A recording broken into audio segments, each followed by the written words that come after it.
ഒരു സഹോദരൻ്റെ ഒരു അനുഭവം ഞാൻ ഓർക്കുകയാണ്. വളരെ പ്രയാസപ്പെടുത്തുന്ന, നമ്മൾ കേട്ടാൽ ഒരുപക്ഷെ നമ്മൾ കരഞ്ഞു പോകുന്ന ഒരു അനുഭവം.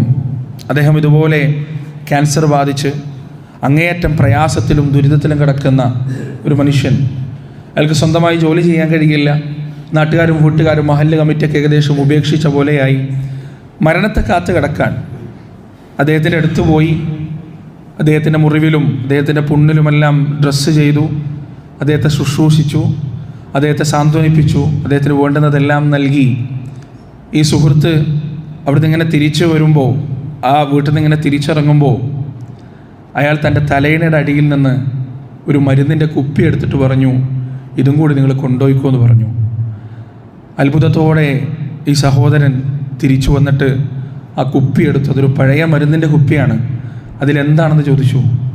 അപ്പോൾ ഈ രോഗി പറഞ്ഞു, ഇന്ന് രാത്രി കഴിക്കുന്നതിന് വേണ്ടി ഞാൻ എടുത്തു വച്ച വിഷമാണ്, കീടനാശിനിയാണ്. എനിക്ക് ഈ ജീവിതം മടുത്തിരുന്നു. ആരും പരിഗണിക്കാനില്ല, ആരും നോക്കാനില്ല, എല്ലാവർക്കും ഞാൻ ഭാരമായി മാറി. പക്ഷേ നിങ്ങളിവിടെ വന്ന് എന്നെ ഇങ്ങനെ ശുശ്രൂഷിച്ച്, എന്നോട് സംസാരിച്ച്, എൻ്റെ വേദനകൾ കേട്ട്, എൻ്റെ പ്രയാസങ്ങൾ കേട്ട് നിങ്ങളെന്നെ ഇങ്ങനെ പരിചരിച്ചപ്പോൾ ജീവിക്കാൻ ഇനിയും കൊതി തോന്നുന്നു, മരിക്കണ്ട എന്ന് തോന്നുന്നു. അതുകൊണ്ട് നിങ്ങളിത് കൊണ്ടുപോയിക്കോളൂ. ഇവിടെ വെച്ച് കഴിഞ്ഞാൽ ഒരു പക്ഷേ വീണ്ടും ഞാനതെടുത്ത് കഴിച്ചേക്കാം എന്ന് ആ മനുഷ്യൻ കണ്ണീരോടുകൂടി പറഞ്ഞു. എന്നാൽ പ്രിയപ്പെട്ടവരെ, ഇത്തരം ആതുര ശുശ്രൂഷ രംഗങ്ങളിൽ പ്രവർത്തിക്കുന്ന മനുഷ്യരോട് നമ്മളൊന്ന് ചോദിച്ചു കഴിഞ്ഞാൽ ഇതുപോലെയുള്ള നൂറുകണക്കിന് കഥകൾ അവർക്ക് നമ്മോട് പറയാനുണ്ടാവും. പ്രിയപ്പെട്ടവരെ, അവരുടെ മാത്രം ബാധ്യതയല്ല അത്, നമ്മുടെ കൂടി ബാധ്യതയാണ്. നാം കൂടി ചെയ്യേണ്ടതാണ്, നാം കൂടി പ്രവർത്തിക്കേണ്ടതാണ്. ഇത് റസൂലുള്ളാഹി സ്വല്ലല്ലാഹു അലൈഹി വസല്ലമയും സ്വഹാബത്തും കാണിച്ചു തന്ന മാതൃകയാണ്. പ്രവാചകൻ സ്വല്ലല്ലാഹു അലൈഹി വസല്ലമയുടെ ഉത്തമ അനുയായി അബൂബക്കർ സിദ്ദീഖ് റളിയല്ലാഹു അൻഹു, അദ്ദേഹം തൻ്റെ ഭരണകാലത്ത് ഖലീഫയായി പ്രവർത്തിക്കുമ്പോൾ, ഉന്നതാധികാരിയായി പ്രവർത്തിക്കുമ്പോൾ അദ്ദേഹത്തിൻ്റെ രഹസ്യമായ ചില സന്ദർശനങ്ങളെക്കുറിച്ച് ചില സഹാബികൾക്ക് വിവരം കിട്ടുകയാണ്. അങ്ങനെ ഒരു സഹാബി അബൂബക്കർ സിദ്ദീഖിനെ പിന്തുടർന്നു കൊണ്ടുപോയി. അങ്ങനെ അബൂബക്കർ സിദ്ദീഖിനെ പിന്തുടർന്നു കൊണ്ട് പോയപ്പോൾ എത്തിയത് ഒരു ചെറിയ ചെറ്റക്കുടിലാണ്. അദ്ദേഹം അവിടേക്ക് കടന്നു. കുറച്ച് നേരം കഴിഞ്ഞപ്പോൾ തിരിച്ചിറങ്ങി. ആ വീടിൻ്റെ ഉള്ളിലേക്ക് ഇവർ പോയപ്പോൾ ഇവർക്ക് കാണാൻ സാധിച്ചത് എഴുന്നേൽക്കാൻ കഴിയാത്ത, സ്വന്തം പ്രാഥമിക ആവശ്യങ്ങൾ പോലും സ്വന്തമായി നിർവഹിക്കാൻ കഴിയാത്ത, കൈകാലുകൾ തളർന്നുപോയ, കണ്ണിന് കാഴ്ചയില്ലാത്ത, തൊലികൾ ചുക്കിച്ചുളിഞ്ഞ, സംസാരിക്കാൻ പോലും കഴിയാത്ത വൃദ്ധയായ ഒരു മാതാവിനെയാണ്. അബൂബക്കർ സിദ്ദീഖ് റളിയല്ലാഹു അൻഹു അങ്ങോട്ട് വന്നത് എന്തിനാണെന്നറിയോ? ആ ഉമ്മാനെ പരിചരിക്കുന്നതിന് വേണ്ടിയാണ്. വെറും പരിചരണമല്ല. ആ വൃദ്ധയായ സ്ത്രീ തൻ്റെ ആരുമല്ലാത്ത, തൻ്റെ ഉമ്മയാണോ, ഉമ്മുമ്മയാണോ, കുടുംബക്കാരിയാണോ, പെങ്ങളാണോ, ആരുമല്ല. ഇനി അവരെ നോക്കിയിട്ടില്ലെങ്കിൽ, പരിചരിച്ചിട്ടില്ലെങ്കിൽ ആരും തന്നോട് ചോദിക്കാൻ പോകുന്നില്ല. പരിചരിച്ചു എന്ന് വിചാരിച്ചിട്ട് ആരും തന്നെ അഭിനന്ദിക്കാനും ആശീർവദിക്കാനും പോകുന്നില്ല. ആരും കാണാതെ, ആരും അറിയാതെ, അള്ളാഹുവിൻ്റെ തൃപ്തി മാത്രം ഉദ്ദേശിച്ചുകൊണ്ട് രാത്രിയും പകലും ആ ചെറ്റക്കുടിലേക്ക് തലകുനിച്ച് കയറി വന്ന് ആ വൃദ്ധമാതാവിൻ്റെ, ആ ഉമ്മയുടെ മാലിന്യങ്ങൾ മുഴുവനും വൃത്തിയാക്കി, അവരുടെ മൂത്രവും കാഷ്ടവും വരെ സ്വന്തം കൈകൾ കൊണ്ട് വൃത്തിയാക്കി, അവർക്ക് ആവശ്യമുള്ള ഭക്ഷണം വായിലേക്ക് വെച്ചുകൊടുത്ത് മാതൃക കാണിച്ചു തന്ന നമ്മുടെ മുൻഗാമിയായ അബൂബക്കർ സിദ്ദീഖ് റളിയല്ലാഹു അൻഹു. പ്രിയപ്പെട്ടവരെ, ഒരുപാട് സ്വഹാബിമാർ ഇത്തരത്തിലുള്ള പ്രവർത്തനങ്ങൾ കാഴ്ചവെച്ചതായി നമുക്ക് കാണാൻ കഴിയും. ഇതെന്തിനു വേണ്ടിയാണ് നമ്മൾ ചെയ്യുന്നത്? പബ്ലിസിറ്റിക്ക് വേണ്ടിയല്ല. ഞാൻ ഇന്നിന്ന കാര്യങ്ങൾ ഇന്നിന്ന സ്ഥലത്തൊക്കെ ചെയ്തിട്ടുണ്ട്, ഞാൻ ഇത്ര പ്രവർത്തനങ്ങൾ ചെയ്തിട്ടുണ്ട്, എൻ്റെ സംഘടന ഇന്നിന്ന പ്രവർത്തനം വേണ്ട. അതെന്തിനാണ് പ്രിയപ്പെട്ടവരെ? മുസ്ലിം ഉമ്മത്ത് ഓരോ പ്രവർത്തനങ്ങൾ ചെയ്യുമ്പോഴും അതിൻ്റെ പിന്നിലുള്ള ചേതോ വികാരം എന്തായിരിക്കണമെന്ന് പരിശുദ്ധ ഖുർആൻ നമുക്ക് വ്യക്തമായി പറഞ്ഞു തന്നിട്ടുണ്ട്. എന്താണത്?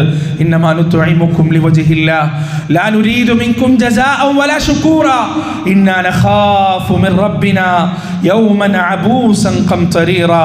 ഞങ്ങൾ നിങ്ങൾക്ക് എന്തെങ്കിലും ചെയ്യുന്നുണ്ടെങ്കിൽ അത് നിങ്ങളുടെ ഒരു നന്ദി വാക്കോ, നിങ്ങളുടെ ഒരു പ്രത്യുപകാരമോ, നിങ്ങളുടെ അംഗീകാരമോ അഭിനന്ദനമോ ആശിച്ചിട്ടോ ആഗ്രഹിച്ചിട്ടോ അല്ല. മറിച്ച് അള്ളാഹുവിൻ്റെ തൃപ്തിക്ക് വേണ്ടി മാത്രമല്ല മുഖം കരിഞ്ഞു പോകുന്ന ഒരു ദിവസത്തെ ഞങ്ങൾ ഭയപ്പെടുകയും ചെയ്യുന്നു, പേടിക്കുകയും ചെയ്യുന്നു എന്ന് ആ മനുഷ്യർ പ്രതികരിക്കുകയും പറയുകയും ചെയ്യുമെന്നാണ്. അതുകൊണ്ട് എൻ്റെ പ്രിയപ്പെട്ടവരെ, ഇത്തരം സംഘങ്ങളിലും സംഘടനകളിലും ഉൾക്കൊള്ളുക. ജീവിതത്തിൽ ഒഴിവുള്ള ഏതെങ്കിലും ഒരു സമയം, കുറേ യുവാക്കളുണ്ടല്ലോ ഇവിടെ, എത്ര യുവാക്കളുണ്ട് പ്രിയപ്പെട്ടവരെ, നിങ്ങൾക്ക് ആരോഗ്യമുണ്ട്, ആവശ്യത്തിന് ഒഴിവ് സമയവും ഉണ്ടാകും. നിങ്ങളുടെ നാട്ടിൽ പ്രവർത്തിക്കുന്ന, ഇവിടെ വാരത്താണെങ്കിൽ CS സെൻ്റർ ഉണ്ട്, അതുപോലെ നിങ്ങളുടെ നാട്ടിൽ ഇതുപോലെ പാവപ്പെട്ടവർക്ക് വേണ്ടി, രോഗികൾക്ക് വേണ്ടി പ്രവർത്തിക്കുന്ന ആതുര ശുശ്രൂഷ സേവകരുണ്ടെങ്കിൽ അവരോട് കൈകോർക്കുക, അവരോടൊപ്പം പ്രവർത്തിക്കുക, പാവപ്പെട്ടവർക്ക് സാന്ത്വനവും സമാധാനവും നൽകുക. നിങ്ങളെ കൊണ്ട് കഴിയുന്ന ഒരു കുടുംബത്തിന് ഒരു മാസത്തിൽ ഒരു ഭക്ഷണ കിറ്റ് നിങ്ങൾക്ക് എത്തിച്ചു കൊടുക്കാൻ കഴിയുമെങ്കിൽ അതെങ്കിലും നിങ്ങൾ ചെയ്യുക. ഒരു കുട്ടിയുടെ, ഒരു അനാഥ കുട്ടിയുടെ ഒരു മാസത്തെ ഫീസ് അടക്കാൻ നിങ്ങൾക്ക് പറ്റുമെങ്കിൽ അതെങ്കിലും നിങ്ങൾ ചെയ്യുക. ഒരു അനാഥ കുട്ടിക്ക് ഒരു പെരുന്നാളിന് ഒരു വസ്ത്രം എടുത്തു കൊടുക്കാൻ നിങ്ങൾക്ക് കഴിയുമെങ്കിൽ അതെങ്കിലും നിങ്ങൾ ചെയ്യുക. നിങ്ങൾക്ക് കഴിയുമെങ്കിൽ ഒരു നേരത്തെ ഭക്ഷണമെങ്കിലും പാവപ്പെട്ട റെയിൽവേ സ്റ്റേഷനിലും ബസ് സ്റ്റാൻഡുകളിലും ആരുടെയെങ്കിലും ദാക്ഷിണ്യത്തിന് കണ്ണ് നട്ട് നിൽക്കുന്ന മനുഷ്യർക്ക് ഒരു നേരത്തെ ഭക്ഷണമെങ്കിലും അള്ളാഹുവിൻ്റെ തൃപ്തി ഉദ്ദേശിച്ചുകൊണ്ട് പ്രിയപ്പെട്ടവരെ കൊണ്ടുപോയി കൊടുക്കുക. മുൻകടക്കുക നന്മകളിൽ.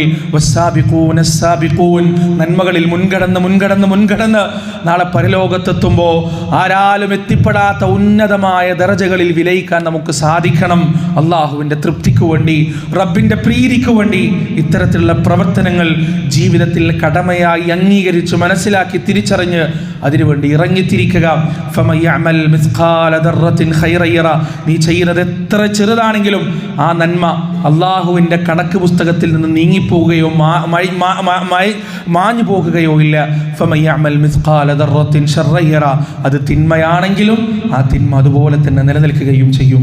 അള്ളാഹു കാത്തുരക്ഷിക്കട്ടെ. നന്മയുടെ വിഷയത്തിൽ, മഗ്ഫിറത്തിന്റെ വിഷയത്തിൽ, അള്ളാഹുവിൻ്റെ റഹ്മത്തിന് വേണ്ടി ആർത്തിയോടെ ഓടിയെടുക്കുന്ന, നന്മകൾക്ക് മുന്നിൽ മത്സരിച്ച് മുന്നേറുന്ന, പാവങ്ങളുടെ വേദന സ്വന്തം വേദനയായി കാണാൻ കഴിയുന്ന രോഗികളും ക്യാൻസർ രോഗികളും അതുപോലെ ക്രോണിക് ഇൽനെസ് ഉള്ള ആളുകളും അനുഭവിക്കുന്ന വേദനകൾ ഹൃദയത്തിൻ്റെ ഉള്ളിൽ തൊട്ടറിയാൻ കഴിയുന്ന നല്ല മനുഷ്യരായി, പ്രവാചകന്റെ ഉത്തമ അനുയായികളായി ജീവിക്കാൻ അള്ളാഹു സുബ്ഹാനഹു വ തആല നമുക്ക് ഏവർക്കും തൗഫീഖ് നൽകുമാറാകട്ടെ.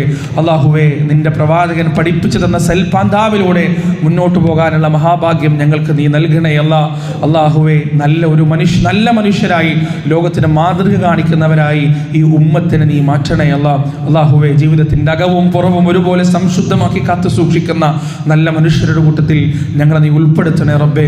അല്ലാഹുമ്മ ഗ്ഫിർ ലിൽ മുഅ്മിനീന വൽ മുഅ്മിനാത്ത് വൽ മുസ്ലിമീന വൽ മുസ്ലിമാത്ത് അൽ അഹ്യാഇ മിൻഹും വൽ അംവാത്ത് ഇന്നക മുജീബുദ് ദഅവാതി യാ ഖാദിയൽ ഹാജാത്ത്.